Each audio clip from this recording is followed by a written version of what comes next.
All right, guys, so we are back at it today. I am going to jump on the rear end and try to get this tow hitch hooked up on here. So I'll explain a little bit real quick and then we'll just jump in and get started. So I've got this little tow hitch adapter and I've got some pipe over here. And what we're gonna do is just mount it up in here. So we're gonna have the bar that comes down here that connects to the tow hitch, and we're gonna send it right through the back of the tail panel there. So what that is actually gonna serve two purposes.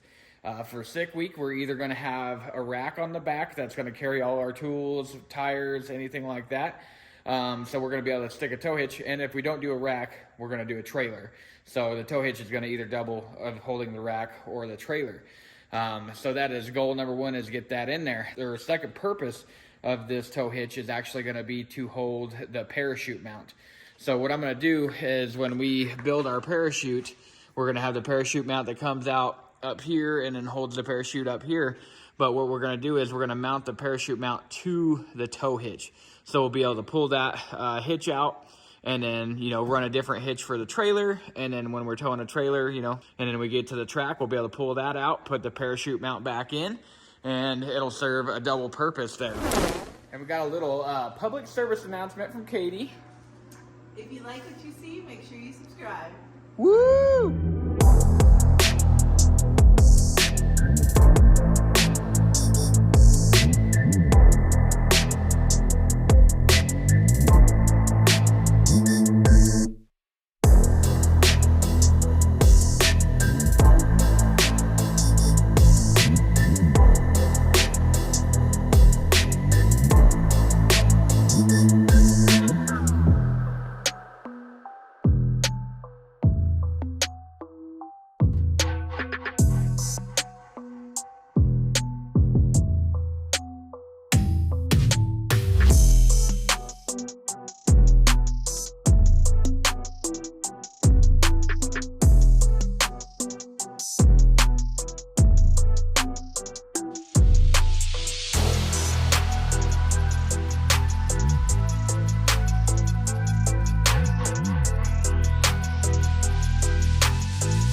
All right, so she is all in, 100% buttoned up. Welds turned out really nice. I'm happy with everything. I just came in here and tried to test fit my fuel cell, and it actually fits really good. I'm gonna have a little bit of clearance from the rear end right here, and I've kind of got an idea how I'm gonna hang it. But first, what I'm gonna do is I'm gonna just trim a little bit off of this guy, make that almost flush with that, and then take a little bit of this off so we can bring the tank almost flush with this. And then I'm gonna bring some bars down off of here for the rear tabs, and then I'll only need one bar for the top, and we will be good to go. All right, guys, so I came in, started smashing out this morning, didn't pull out the camera too much, just was super motivated to get rolling. So I'll show you what we got done here. So like I said last night, we're gonna chop this little piece off, make sure we had good clearance for the fuel cell. Good to go. Made all our brackets coming up off of there, hanging the fuel cell down. You can kind of see the rear coming up off the frame onto the back side. Then I took a piece of angle iron right here, so that'll sandwich the top of the tank as it squeezes the straps here. And what I did is I got some like rubber foam stuff that I'm gonna put in between the straps, in between anywhere the tank sandwich is. What I'm gonna do now is I'm gonna pull these straps out, get these final little straps welded here, and then I'm gonna hand them off to Katie. She can start getting all the little straps painted with some black, and then we can start wrapping them with foam and get the fuel cell final installed. So, when we got the floors done last time, we never actually painted the bottom sides. We painted the interior and got the interior done, but never got the bottom done. So since I was finished up doing all my welding over here for all the brackets and stuff like that for the fuel cell, I zoom out, bam, she's gonna come up in here and paint all these bars, get this yellow bar not yellow anymore. And while we're at it, just gonna knock out all the other little stuff on the floor that's been chipped off and whatnot. Just get another coat of paint on there, so hopefully it don't rust. And I got the bottom of the fuel cell hanger all finished up. She's gonna paint that as well. And something that I came up that was kind of trick, I think, was obviously this is where the fuel pump bracket is at. We're gonna hang the fuel pump off there. Well, I had a hard time finding where I was gonna put the transmission cooler. Originally, it was kind of hanging off right here, but now the fuel cell's bigger, it's in the way. I was gonna kind of put it angled up in here, but you can see all the stuff that comes off the tires. I didn't want to fill up this cooler with a bunch of tire and dirt and crap like that and make it not function the way it should. So then I thought about bringing it up in here in this open space, or this one, but it just did not fit. Then I thought about bringing it up into here, kind of rear end here, up in here. I was gonna kind of hang it above the fuel cell up there, but there was only about 2.5 inches of clearance between the bottom and the fan and the rear ends. I was worried about it coming up and smacking the fan and stuff like that.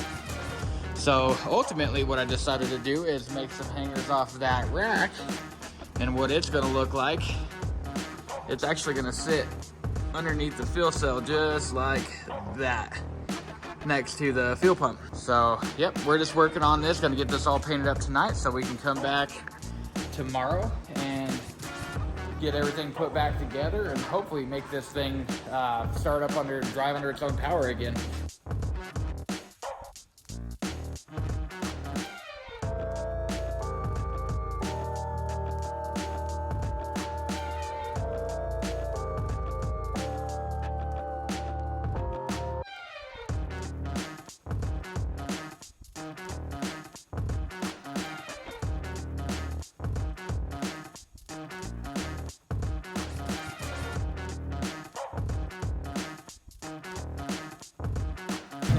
Cell in, everything's taken care of, fuel pumps in, shorten the lines, got everything mounted, so we are ready to blast some E85 in there.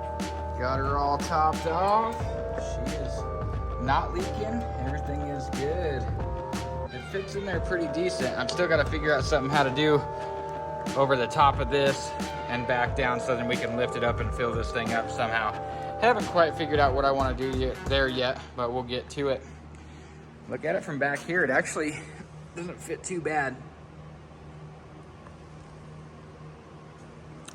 So, let's go ahead and prime this thing and see if she'll start.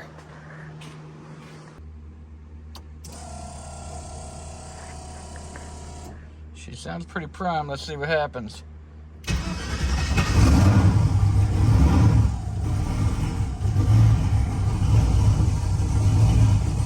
So she's been sitting about a month and a half with just E85 in those injectors, like I said, so I'm a little worried about that. We'll let her warm up and idle. Obviously E85 has a hard time idling and staying, warming up on E85. So we'll let it warm up and then see where we're at. If you guys are enjoying this build or any of the other builds that I've done, if you enjoy our videos, make sure you smash that subscribe button. That helps us out tremendously. Keeps my motivation up, keeps me going. That's like just something that's not about getting paid from YouTube or anything like that, because guess what? I've been doing it for 1.5 years and I ain't been paid yet. So it's not about that. But man, just seeing that the channel growing, seeing that people are interested in the videos, things like that, it just keeps my motivation up. I really do appreciate you guys watching, and hopefully you smash that subscribe button.